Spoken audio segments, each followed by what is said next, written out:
serait intéressant que vous répondiez ici devant ces... Salut. Voilà.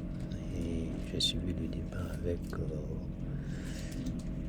Suspect 85 qui parlait avec M. Bion. Et en réalité,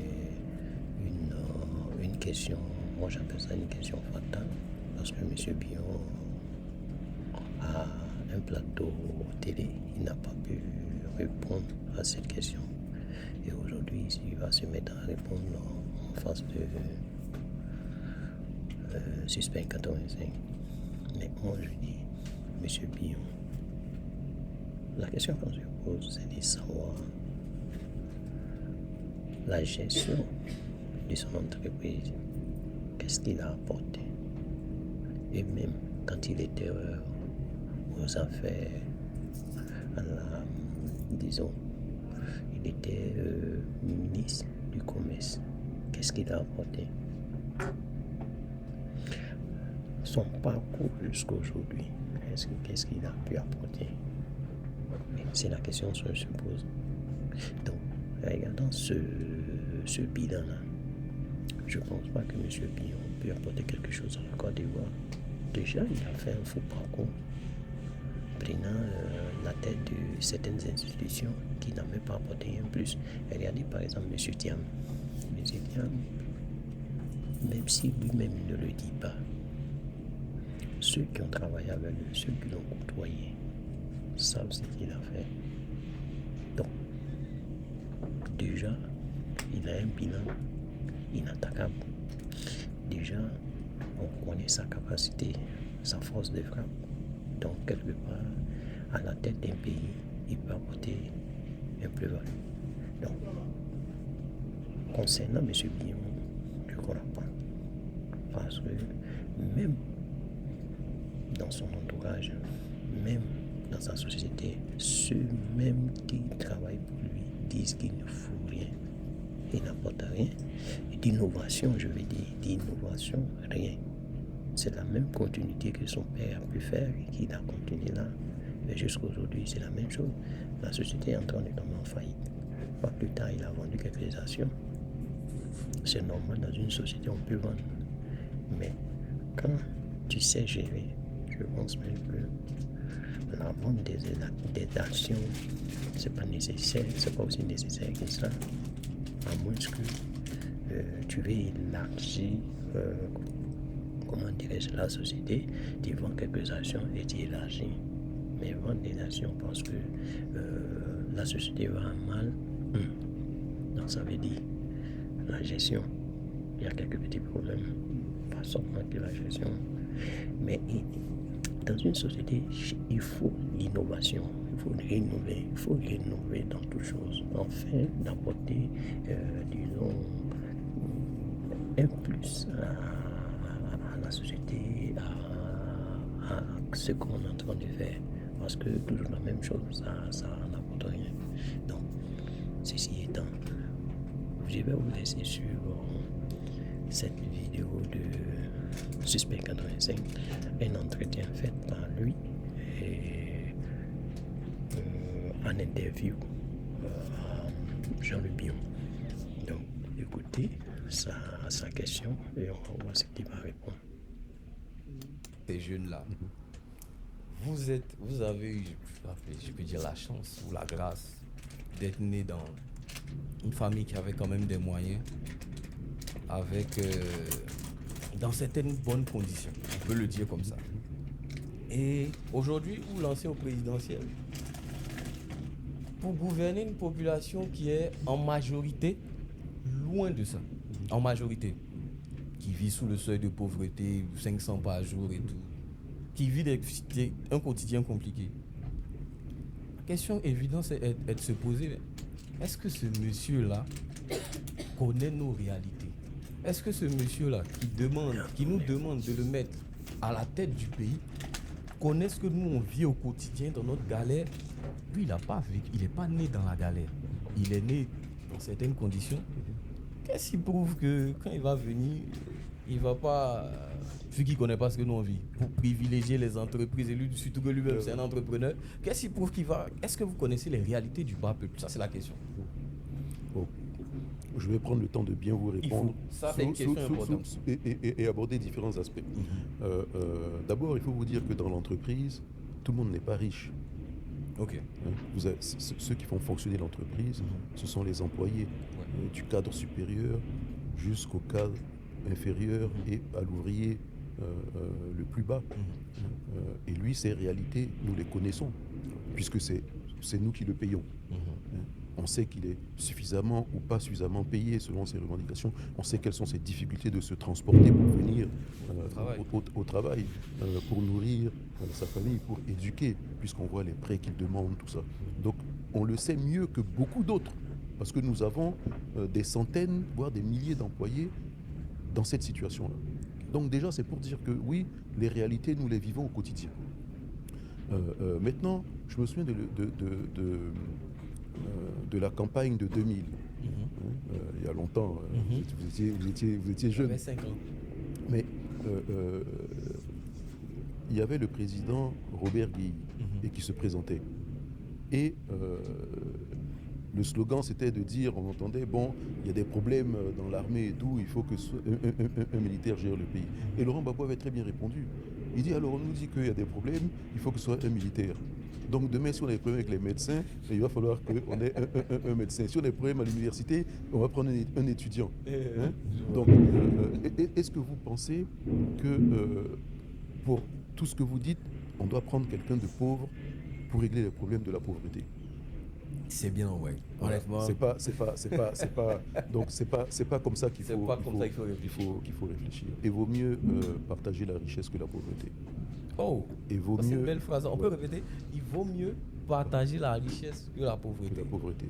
Il vaut mieux faire en sorte que plus d'Ivoiriens deviennent riches demain plutôt que d'Ivoiriens qui deviennent pauvres. Ce que moi je souhaite, parce que vous dites, oui, vous êtes né comme si vous êtes dans un environnement, eh bien, je veux que une plus grande partie d'Ivoiriens vivent cet environnement-là. Je veux qu'il y en ait beaucoup plus que cela. Ben, ça veut dire que le pays est en train de réussir. Plus vous avez une classe moyenne importante et plus vous êtes fort. Vous êtes économiquement fort. Je dirais, demain, si Suspect arrive à battre le record de vente de disques de Michael Jackson sur un album, c'est une belle réussite. Amen. N'est-ce pas? C'est une très belle réussite. Voilà. Ah non. Et je prends la bénédiction. Mais en fait, je n'arrive pas à comprendre un truc. Vous voyez, lui, il ne connaît pas le quotidien des Ivoiriens. Parce que la question est bien posée, terre à terre, il comprend. Mais pourquoi il n'a pas répondu honnêtement? Pourquoi il n'a pas répondu directement? Parce qu'il a répondu en déviant, parce que, comme on le dit, il a répondu à côté de la question. Donc, si on te dit tu connais le quotidien des Ivoiriens, est-ce que tu connais le quotidien des Ivoiriens? Tu n'as qu'à dire oui, je connais, ou bien non, je ne connais pas. Mais dans le cas où tu dis oui, je connais, ok, tu peux même donner des exemples. Ok, je sais aujourd'hui qu'un Ivoirien vit dans le sud de la pauvreté, 1 euro par jour, ou bien même 500 francs par jour. 1 euro, 500 francs par jour, c'est la même chose. Mais je veux dire par là que, par exemple, je sais que dans des familles,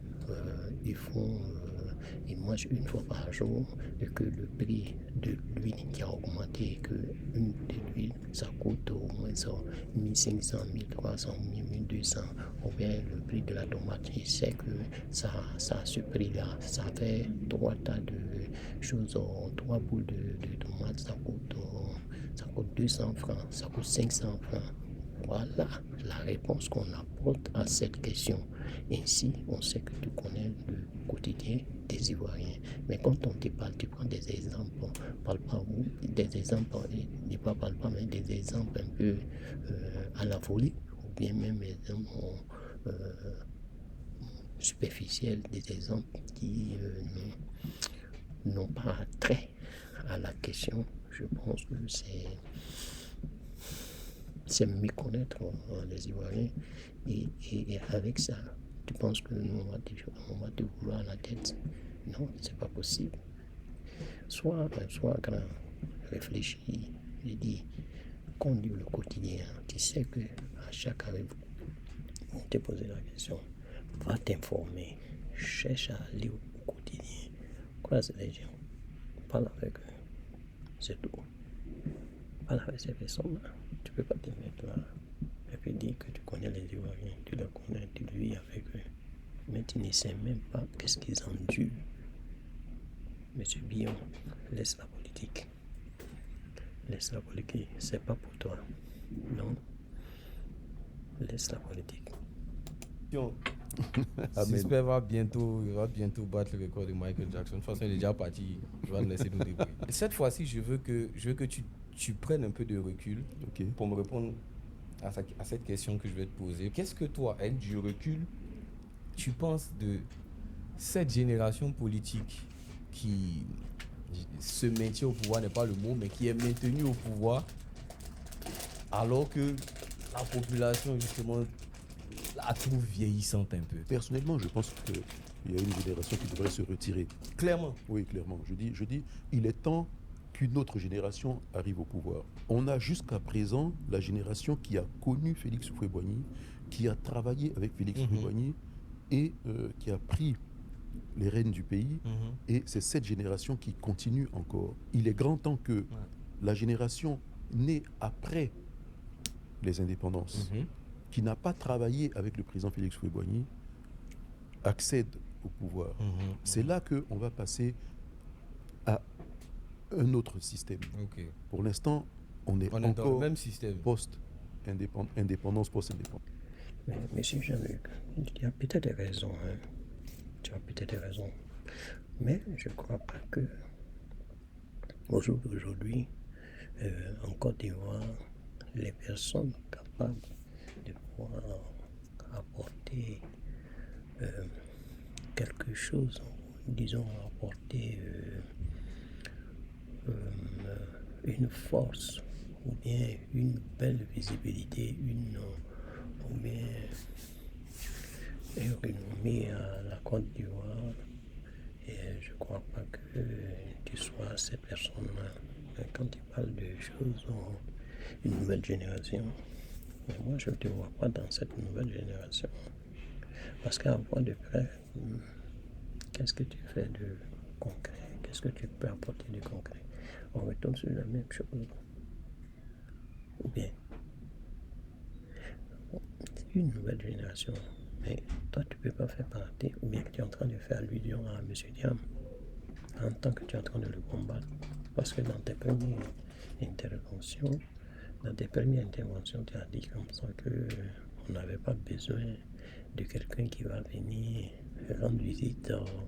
On va aller faire visite au vieillard, au village, et puis revenir faire croire qu'on connaît le peuple. Toi, tu ne connais même pas le quotidien des Ivoiriens, celui qui va se frotter à la population, disons, même au plus profond, au fin de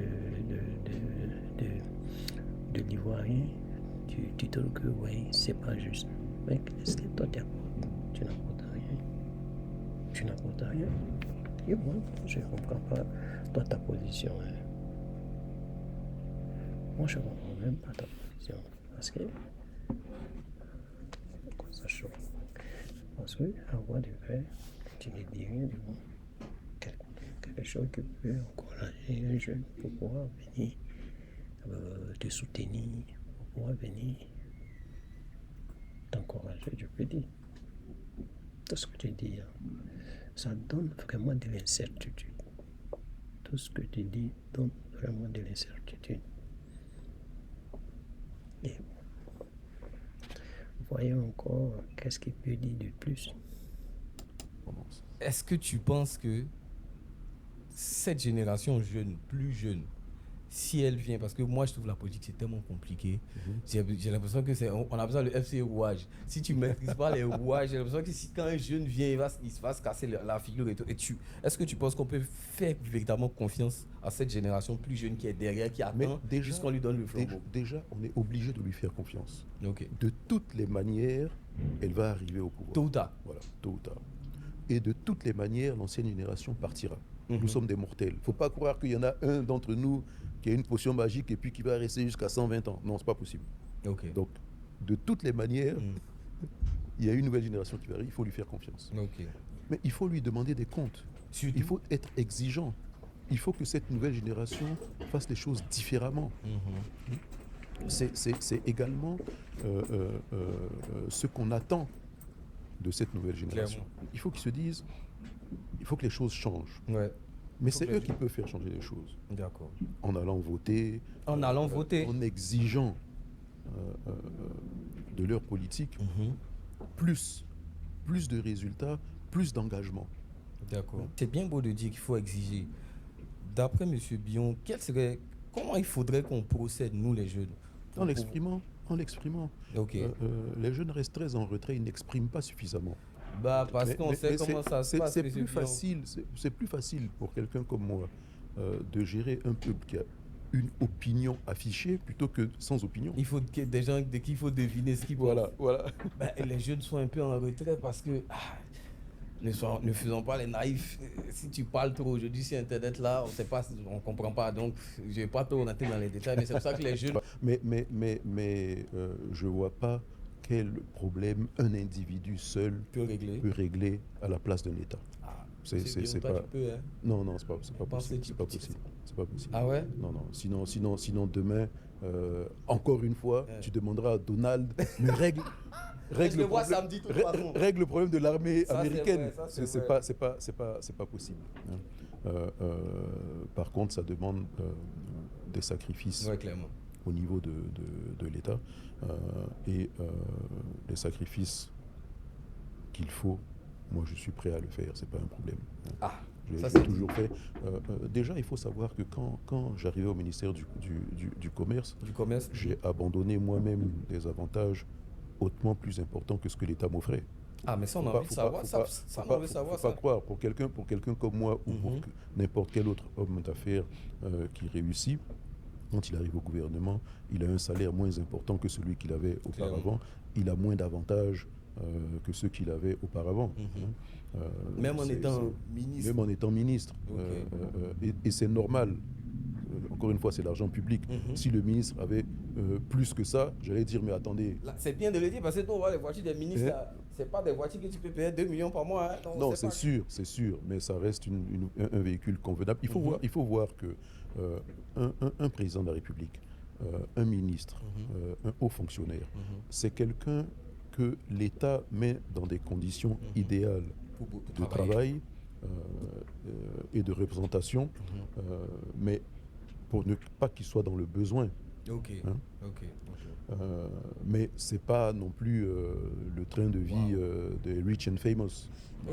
Faut pas ça croire. Doit pas être. Ça doit pas être. Voilà, ça c'est bien. Ça doit pas être.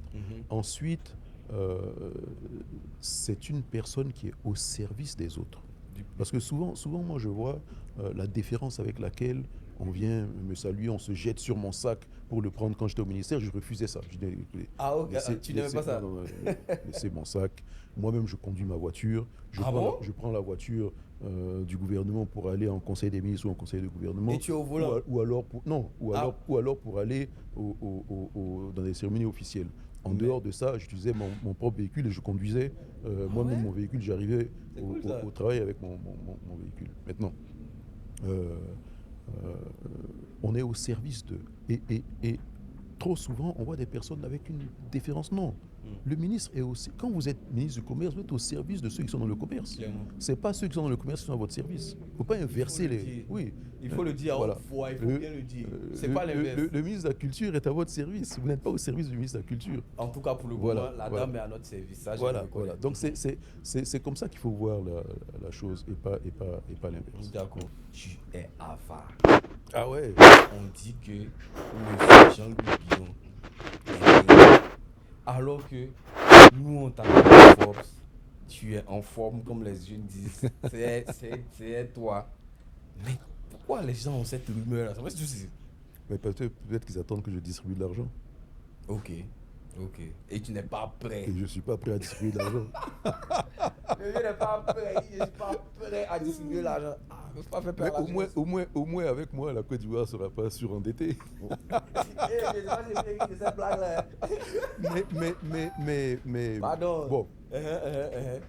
en réalité, non. Quelqu'un d'avare, c'est quelqu'un qui se prive, qui a des moyens qui se privent. Moi, je me prive de rien du tout et ma famille n'est privée de rien du tout. Hein. Ce que j'aime, je me l'achète et tout ça. Maintenant, je ne suis pas flambeur non plus. Ok. Voilà, Parce que ça que je pense que c'est ça les gens ont traduit quand il est là-bas. Je ne suis pas quelqu'un de flambeur et vous ne changez pas votre nature. Vous ne pouvez pas me voir avec un cigare ou bien ceci. Moi, j'ai jamais vu ça. Non, mais bon, c'est pas moi, quoi. Même j'ai jamais vu une photo de toi avec une voiture. Je pense que c'est parce que tu as. Mais je me l'achète même pas. Je la loue, je m'amuse avec et puis après je vais la rendre. Ah, mais ça, c'est une leçon. Ferrari ou un truc, mais bien sûr. Qu'est-ce que tu veux que j'ai une voiture comme ça garée à Dijon ici? Je ne peux pas tourner avec matin, midi, soir. Donc bon. Il y a des gens qui en ont. Donc moi, c'est intéressant. Ça, c'est un message que j'ai. Soit il peut être un collectionneur. Je ne critique pas celui qui a. Mais bon. Moi, je peux me faire plaisir en faisant telle chose et puis Monsieur Bion loue. Ça, il n'a aucun mal à dire qu'il loue. Non. Pourquoi? Mais vous voulez. C'est bref. Donc, et puis quand, nous, on est des gestionnaires. On va prendre un crédit à la banque et rembourser la banque. Ok. Bon, donc si je peux dire, ceux qui vous traitent d'avare, c'est peut-être ceux qui ont essayé de racketter et ils n'ont pas trouvé grâce, ou ils n'ont pas trouvé faveur. À votre portail. Les VI qui viennent et puis qui me racontent une fable. Ouais, maman, on va aller plus loin, tout ça. Ah ouais, ok. Non, mais chez les Ivoiriens, en général, quand tu demandes, quand ils viennent demander des trucs que tu... Moi, j'estime bien, comment il s'appelle, Suspect 85. Je l'estime très fort parce que c'est l'un de mes fans. Mais, moi je dis, il a posé la question, mais des questions, bon, sûrement ça, il est rentré un peu en politique, je ne sais pas pourquoi il ne va pas continuer, mais il a dévié après avoir posé 2 ou 3 questions et il a dévié. Mais c'est pas là, parce que il aurait dû poser des questions en ce qui le concerne entre lui et Tidiane Thiam à la suite. Qu'est-ce qu'il peut apporter, même qu'il a apporté au PDCI et qu'est-ce qu'il compte apporter au PDCI. Et à la suite, étant donné qu'il y a les élections, qu'est-ce qu'il veut faire? Parce que déjà, il y a Tidiane Thiam qui est nommé comme président du PDCI. À la suite, lui, Jean-Luc Bion, qui aspire toujours à la présidence, qu'est-ce qu'il veut faire avec M. Tidiane Thiam? Le soutenir ou aller en indépendance? Indépendant. Mais il y a ces questions qu'on puisse savoir, c'est des questions qu'il a eu à répondre au fur et à mesure qu'on l'invitait, et ainsi de suite. Lui, il n'a pas voulu poser ça. C'est normal, c'est son plein droit, c'est son choix. Donc, moi je dis, tu as bien fait, mais il y a d'autres questions qui sont restées en suspens. On pose les mêmes questions pour voir si la personne est vraiment véridique.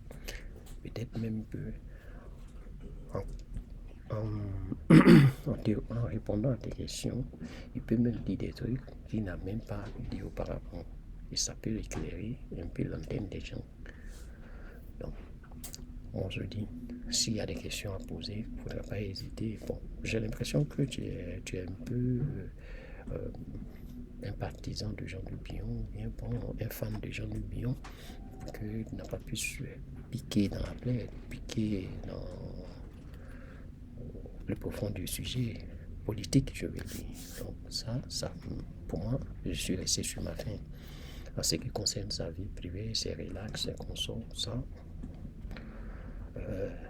ça a importance, mais aujourd'hui, ce qui prime, c'est la politique.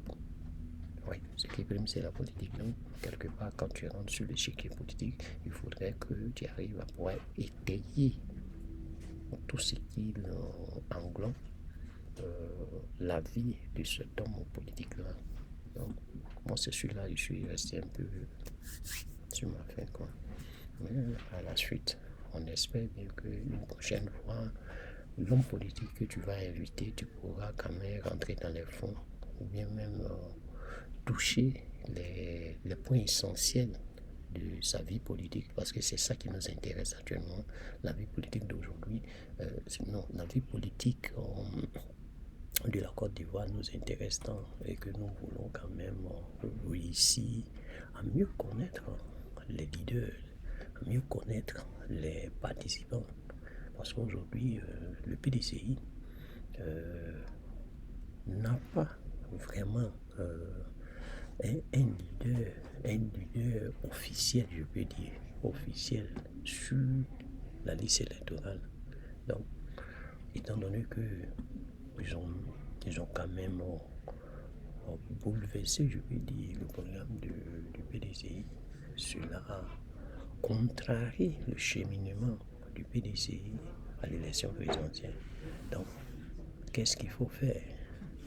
Il y a des questions ainsi que tu peux poser. C'est vrai, Jean-Luc Pillon a été suspendu par le PDCI, mais je ne crois pas que cette suspension est restée éternelle. C'est quelque chose qui va trouver sa voie, disons, vont trouver un terrain d'entente afin que lui puisse ou compétir ou soutenir. Ça, c'est quelque chose qui concerne le PDCI. Et où je veux en venir, je veux dire quoi par là? Je veux dire que quand il y aura encore un autre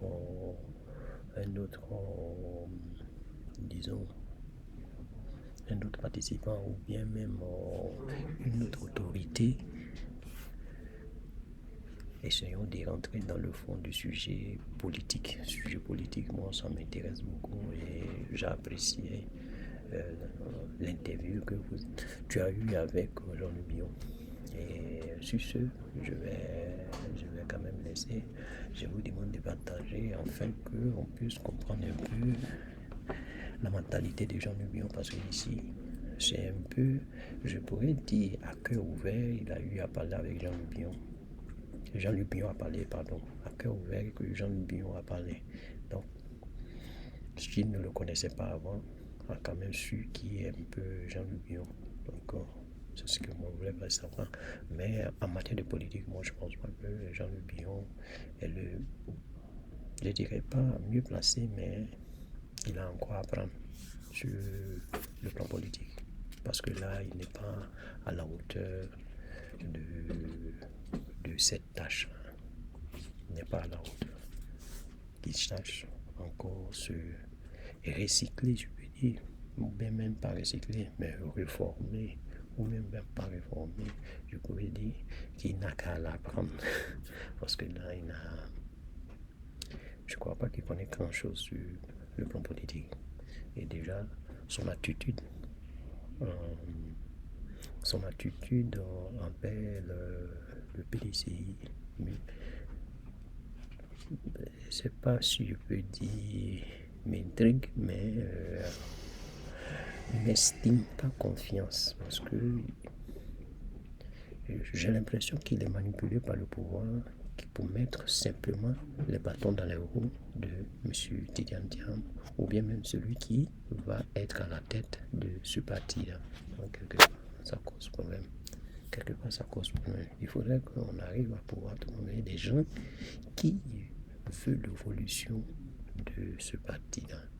Comme ça, on peut quand même faire, je peux dire, faire repartir le PDCI, parce que c'est le vieux parti du Côte d'Ivoire qui avant c'était parti unique, qui était seulement le PDCI. Aujourd'hui, on se retrouve avec le multipartisme où il y a plusieurs partis qui se créent par-ci par-là. Tout un chacun peut se présenter et ainsi de suite, mais avec des conditions où le pouvoir en place aujourd'hui le pouvoir en place essaie d'éliminer les partis financement potentiel, c'est tout un tas de problèmes. Mais je ne vais pas trop m'attarder sur ça, étant donné que vous savez le contenu de cette vidéo. Et on n'a qu'à tirer des conclusions. Maintenant, dans les commentaires, vous pouvez laisser vos avis. Et s'il y a à en parler ou à en discuter, on va en discuter. Donc, je vous dis merci. Ceux qui regardent cette vidéo, merci beaucoup. Merci encore.